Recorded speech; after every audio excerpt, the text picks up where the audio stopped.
Hello everyone, welcome back to Ninja Prep. This is Kapil Goyal, your educator and mentor for PG physics. तो कई बच्चों के मेरे पास message आते हैं, कई बच्चों के क्वेश्चंस होते हैं कि सर मॉडर्न फिजिक्स में क्या पढ़ें, क्योंकि मॉडर्न जो फिजिक्स है आईआईटी जैम के लिए चाहे सीयूईटी पीजी फिजिक्स के लिए तीन सब्जेक्ट का कॉम्बिनेशन है भाई। एक आपका क्वांटम मैकेनिक्स, एक मिल जाता है न्यूक्लियर फिजिक्स और एक आ जाता है एटॉमिक फिजिक्स। और साथ ही साथ इसमें स्पेशल थ्योरी ऑफ रिलेटिविटी भी और जुड़ जाती है। तो ऐसा कह लो कि चार सब्जेक्ट का कॉम्बिनेशन है। तो इतना बड़ा सब्जेक्ट और इतना बड़ा सब्जेक्ट हो गया अब क्या कि सारा का सारा पढ़ा जाए, या फिर कुछ इंपॉर्टेंट टॉपिक होंगे जो हम पढ़ के जाएं और हमारे मैक्सिमम मार्क्स। तो ये इस वीडियो के अंदर मैं आपको बताने वाला हूं। आप इसको चीट शीट भी कह सकते हैं कि ये जो मैं आपको टॉपिक्स बताऊंगा इनको अगर आप कवर करके जाते हैं, चाहे आईआईटी जैम का एग्जाम के लिए जो जो होने वाला है 11th ऑफ फरवरी को, और चाहे आप प्रिपरेशन कर रहे हैं सीयूईटी पीजी फिजिक्स एग्जाम के लिए, ये टॉपिक करते हैं। अगर आपकी प्रिपरेशन अच्छी खासी नहीं है तो जो टॉपिक बता रहा हूँ वो अगर आप कर लेते हैं तो मजे हो सकते हैं आपके। तो चलिए वीडियो को स्टार्ट करें, वीडियो को कंटिन्यू करें। उसके पहले प्लीज वीडियो को लाइक जरूर कर देना, चैनल को सब्सक्राइब कर देना और शेयर जरूर कर देना। तो देखो भाई, जो मॉडर्न फिजिक्स सब्जेक्ट है तुम्हारा, ये चार सब्जेक्ट का कॉम्बिनेशन है। चार ही बोल रहा हूं मैं तो इनको, क्योंकि जो स्पेशल थ्योरी ऑफ रिलेटिविटी है वो भी अपने आप में एक चैप्टर ही हो गया, पूरा पूरा का पूरा सब्जेक्ट ही हो गया। तो मॉडर्न जो फिजिक्स है तुम्हारे चार सब्जेक्ट का कॉम्बिनेशन है। एक है क्वांटम, एक है तुम्हारा एटॉमिक फिजिक्स, एक है न्यूक्लियर और एक है स्पेशल थ्योरी ऑफ रिलेटिविटी। तो सब दिन है हमारे पास बहुत कम, और सारा पढ़ नहीं सकते। तो क्या क्या पढ़ना है, अब देखो क्वांटम में होने को बहुत सारी ये दुनिया जान की चीजें हैं। और क्वांटम में तुम्हें क्या क्या पढ़ना है, जो टॉपिक लिख रहा हूँ वो पढ़ना है ना। तो एक तो जो तुम्हारा फोटो इलेक्ट्रिक इफेक्ट है, फोटो इलेक्ट्रिक इफेक्ट वो पढ़ना है तुम्हें। मैं चीट शीट लिख देता हूँ यहाँ पर। ये एक तरह से पेपर जो है वो लीक हो रहा है ना। तो ये photo electric effect, Compton effect, Compton effect, de Broglie wavelength, de Broglie wavelength. ठीक है। अच्छा, एक्सरेज जो है वो सॉलिड स्टेट में भी कंसिडर करते हैं, यहाँ पे भी करते हैं। अगर आप सॉलिड स्टेट में मानते हो एक्सरेज को तो सॉलिड स्टेट में, और अदरवाइज यहाँ मानते हो तो यहाँ। ठीक है। हाइजेनबर्ग से इतने ज्यादा कोई क्वेश्चन नहीं आते, फिर भी अगर आप करना चाहो तो हाइजेनबर्ग भी कर सकते हो। ब्लैक बॉडी रेडिएशन, इसके एक दो क्वेश्चन बनने के चांस रहते हैं। Black body radiation, black body radiation. अगर मैं बात करूं डी ब्रोगली में, तो डी ब्रोगली में भी स्पेशली जो क्वेश्चन बनते हैं यहाँ से और स्पेसिफाई कर देता हूँ। जो ग्रुप वेलोसिटी और फेज वेलोसिटी वाले क्वेश्चन होते हैं, ग्रुप वेलोसिटी और फेज वेलोसिटी, ये जो क्वेश्चन है ग्रुप वेलोसिटी के और फेज वेलोसिटी के, ये वहां पर भी कंसिडर होता है। कहाँ पर? जब आप वेव्स पढ़ते हो तो वहां पर भी आती है चीज वापस, ग्रुप वेलोसिटी और फेज वेलोसिटी। ठीक, तो ये चार पांच टॉपिक हो गए जिनसे क्वेश्चन आते ही आते हैं तय। फिर उसके बाद बात करें, अभी क्वांटम की बात चल रही है ना, तो फिर उसके बाद जो बेसिक्स होते हैं क्वांटम ऑपरेटर के, quantum operator basic, quantum operators, commutator के क्वेश्चन सीयूईटी पीजी के एग्जाम में नहीं आते। आईआईटी जैम की अगर आप तैयारी कर रहे हो तो उसमें आते। सीयूईटी पीजी में कम्यूटेटर के क्वेश्चन नहीं आते। क्वांटम ऑपरेटर हो गए। उसके अलावा जो बेसिक फंक्शंस होते हैं, बेसिक फंक्शंस जो उसकी प्रोबेबिलिटी एम्पलीट्यूड होते हैं, और जो उसके जो नॉर्मलाइजेशन की कंडीशन होती है, ऑर्थोगोनल की कंडीशन होती है, वो बेसिक फंक्शंस। फिर ये जो है बाउंड स्टेट वगैरह, ये इतना ज्यादा आपको नहीं पढ़ना है। आपके पास पोटेंशियल बॉक्स से क्वेश्चन आते हैं, वहां से भी पोटेंशियल बॉक्स से भी वन डायमेंशनल पोटेंशियल बॉक्स से क्वेश्चन बनते हैं। One dimensional potential box, one dimensional potential box, यहाँ से आपके पास क्वेश्चन बनते हैं। इसके अलावा इसमें क्वेश्चन नहीं बनते हैं, क्योंकि क्वेश्चन बड़ा हो जाता है, इतना टाइम हमारे पास होता नहीं।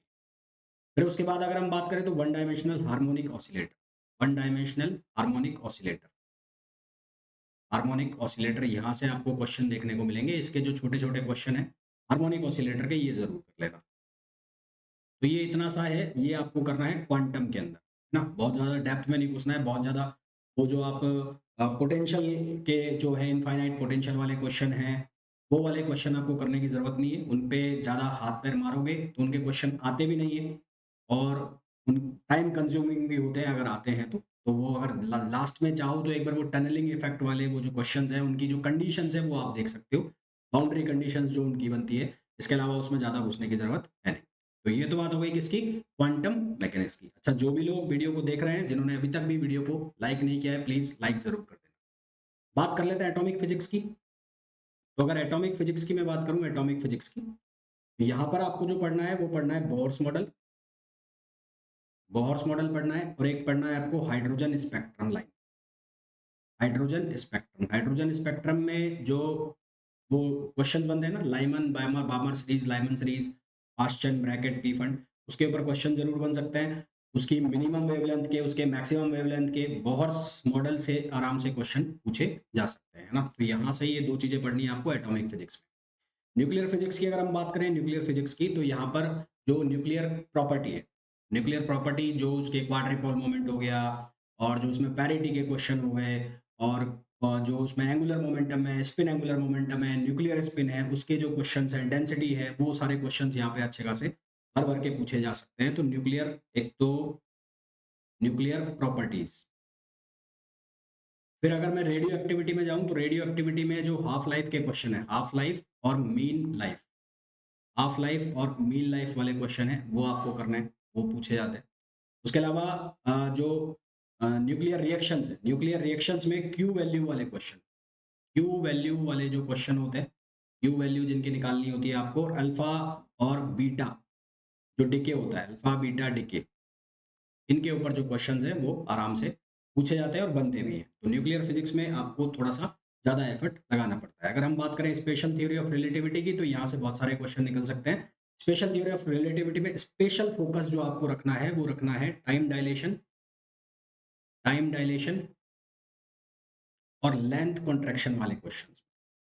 टाइम डायलेशन और लेंथ कॉन्ट्रैक्शन के जो क्वेश्चंस हैं, उनके ऊपर आपको स्पेशल फोकस रखना है। इसके अलावा जो क्वेश्चन बनता है E M equals to M not upon 1 minus V square over C square वाले क्वेश्चंस, वो, उसके अलावा जो इनमें रिलेशंस होता है, इनमें जो लॉरेंस ट्रांसफॉर्मेशन जो बनते हैं, एक्स प्राइम की वैल्यू एक्स के वो एक्स में, वाई प्राइम वाई और जेड प्राइम, इनकी जो वैल्यू आती है, टाइम की जो वैल्यू आती है लॉरेंस ट्रांसफॉर्मेशन के बाद, वो उनके ऊपर आपको फोकस रखना है। उनके क्वेश्चंस वगैरह नहीं करने, क्वेश्चंस जो आपको फोकस रखने हैं वो टाइम डायलेशन के और लेंथ कॉन्ट्रैक्शन के क्वेश्चन जितने भी मिले उठा के सारे लगा, है ना, वहां से क्वेश्चन आराम से बनते भी और पूछे भी जाते हैं। तो ये इतने से टॉपिक है, मुश्किल से अगर गिनोगे तो मुश्किल से 15-20 टॉपिक भी नहीं हो रहे होंगे, 15 टॉपिक से ज्यादा नहीं हो रहे होंगे। तो ये आपको करना है मॉडर्न फिजिक्स के, इतना करके जाते हो तो मॉडर्न फिजिक्स से लगभग जो क्वेश्चन आते हैं वो 12 से और 15 के बीच में क्वेश्चन आते हैं। 12 से 15 के बीच में अगर इतना करके जाते हो, तो आराम से 8 से 10 क्वेश्चन जो है, वो कम से कम इस जो मैंने चीज़ें बताई हैं, इसमें से आएँगे ही आएँगे, है ना? तो ये एक तरह से पेपर लीक हो रहा है और ये चीट शीट है आपकी, चीट शीट। तो इतना करके जाओगे और अच्छे से करना है, ऐसा नहीं यूँ ही कर लिया, थ्योरी पढ़ ली इसकी, और हाँ, साहब सर ने कहा था, हमने कर लिया और आ गया, और फिर नहीं हो रहा है एग्ज़ाम में तो फिर गालियाँ दे रहे हो सर को, ऐसा नहीं करना है, अच्छे से करना है, मतलब इनके सारे क्वेश्चन निकालने, जितने भी क्वेश्चन बन सकते हैं वो सारे करने। तो ये करना है। इसके अलावा अगर मेरा चैनल आप देखते हैं, तो आपको वहाँ पर मॉडर्न फिजिक्स के काफ़ी सारे लेक्चर मिल जाएँगे, मॉडर्न फिजिक्स के क्वेश्चन्स मिल जाएँगे। इसके अलावा जो क्रैश कोर्स चल रहा है, जो मेरे ऐप पर चल रहा है, Ninja Prep by Kapil sir, उसे भी आप जॉइन कर सकते हैं। इस क्रैश कोर्स में अभी जो सब्जेक्ट कंप्लीट हो चुके हैं, वो हो चुका है मॉडर्न फिजिक्स। अभी जो चल रहा है, वो चल रहा है ईएमटी और मैथमेटिकल फिजिक्स, है ना? और साइड बाय साइड जो रिकॉर्डिंग चल रही है, वो चल रही है थर्मोडायनामिक्स की, तो थर्मोडायनामिक्स के लेक्चर भी अपलोड होना स्टार्ट हो जाएँगे 10th ऑफ जो फरवरी से उससे। मेरा टारगेट ये है कि इस बैच में मैं 24 तक या 25 तक एक बार कंप्लीट करा के एक बार रिवाइज़ और करा दूँ, क्योंकि मुझे कराना है सिलेक्शन बच्चों का। मुझे चाहिए सिलेक्शन, सिलेक्शन तो खैर सबका होगा।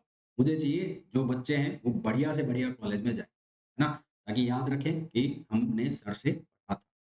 ठीक है? इसके अलावा अगर आप टेस्ट सीरीज़ जॉइन करना चाहते हैं, तो टेस्ट सीरीज़ भी जॉइन कर सकते हैं। टेस्ट सीरीज़ में आपको टोटल जो क्वेश्चन्स मिलेंगे, 55 क्वेश्चन मिलेंगे, जिसमें से अभी जो टेस्ट हो चुके हैं, करीबन 15 के आसपास जो टेस्ट हैं, वो यहाँ पर आपको ऐप में अभी मिल जाएँगे। डेली जो बेसिस पर ये जो टेस्ट हैं, ये अपडेट होते हैं। इनके सॉल्यूशंस भी अपडेट होते रहते हैं। इनके जो वीडियो सॉल्यूशंस और जो इनकी पीडीएफ फाइल है, वो भी साथ में आपको मिल जाती है। अभी टेस्ट सीरीज़ पे डिस्काउंट था 2 दिन पहले। अभी वापस से डिस्काउंट आएगा, तो तब भी आप परचेज़ करना चाहते हो तो कर सकते हैं। फिलहाल जो इसका प्राइस चल रहा है, 1050 चल रहा है। किसी को टेस्ट सीरीज़ लेना है, तो वो मुझे पर्सनली भी कॉन्टैक्ट कर सकते हैं। ठीक है? तो होपफुली ये जो वीडियो है आप लोगों के लिए बहुत ज़्यादा यूज़फुल होगा। काफ़ी कुछ जानने को मिला होगा कि क्या पढ़ना है और क्या नहीं पढ़ना है। और एक चीज़ और कि बच्चों के बहुत सारे मैसेज चलते रहते हैं, कौन सी किताब पढ़नी है, कौन सी नहीं पढ़नी है। तो ये जो टॉपिक बताए हैं मैंने तुम्हें, अपनी रेफ़रेंस बुक उठाओ, उनमें से इन टॉपिकों को गोद डालो। मतलब इससे रिलेटेड जो भी क्वेश्चंस बनते हैं, जो भी बनता है वो रेफ़रेंस बुक में तुम्हारे में मिल जाएगा, उन्हीं को पढ़ लो। अब जो तुम्हारे एक्चुअलिटी में बताऊँ तो जो किताबों के मेरे को स्क्रीनशॉट भेजते हो, जो कुछ भी भेजते हो, उन किताबों में 11वीं-12वीं का मैटर डाला। वो 11वीं-12वीं के क्वेश्चन हैं, वो नहीं आते हैं। उनमें से दिखेंगे भी तो कुछ एक क्वेश्चन से मिलते-जुलते दिख जाएँगे, बाकी वो 11th-12th के क्वेश्चन डाले हुए हैं इन सभी किताबों में। वो सही नहीं है किताब, इसलिए फिर मैं प्रेफ़र नहीं करता हूँ। तो इस वीडियो में इतना ही, मिलेंगे नेक्स्ट वीडियो में, till then thank you, bye-bye.